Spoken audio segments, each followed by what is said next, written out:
Pia katika hili kuna mafunzo ya kuonyesha ya kwamba mtu anaweza kuchukua udhu mahali anapooga, huko hammam, bafuni. Kuna mwingine anakuambia maji hapo katoka, unaudha, asijachukua udhu, nimeoga tu au nimekidhi haja, tunakuchukua udhu msikitini nini? Huku chooni. Chooni kaingia nani bwana? Sio mwingia mwenyewe bwana. Kwa kuna watu hawezi kuchukua udhu huko, tuchukua udhu chooni. Mtume swalla sallam alikuwa akiingia huko anamaliza kila kitu. Unafahamu? Ikiwa yafaa kujitaharisha janaba, ukatoka umetaharika, vipi udhu? Hakikisha tu sehemu unayooga, sehemu unayotawadha au unajisafisha iko safi. Huo ndio Uislamu, kwamba hapa ni sehemu ya kukidhi haja, hapa ni sehemu ya kuoga au ya kutawadha. Isiwe kwamba kila mahali katika choo chako wewe kuna najis kama mlevi, mara kuja kwenye ukuta, mara sio kujipangusa kwenye ukuta, mara hivi, kila mahali choo kizima chanuka. Uislamu haujafundisha namna hiyo, si katika mafunzo ya Uislamu. Kwa ni aibu ukifika katika mahali ya tulabu ilmi wako kusikia vyoo vyanuka, aibu, kuonyesha kwamba bado hawajataadab kwa adabu za Mtume sallallahu alaihi wa alihi wasallam.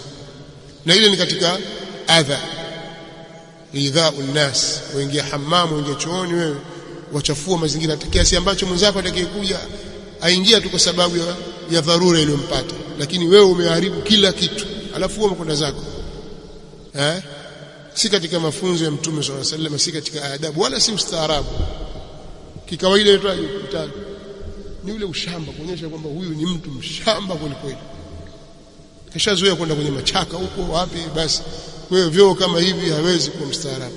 Huko machakani watu waenda akidhi haja yake, tafuta majani, ajifuta, huyo safari, hakuna cha kuflashi wala cha kufanyaje, tayari chakula cha nzi na wadudu wengine. Sasa Uislamu unatufundisha namna hiyo.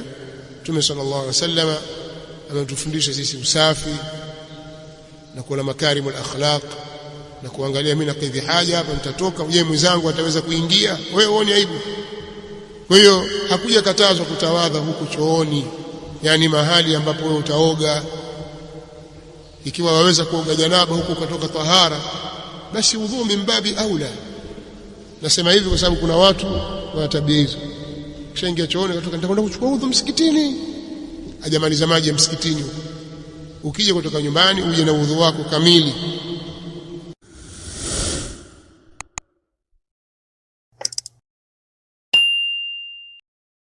Hii ni Wajawema Online TV.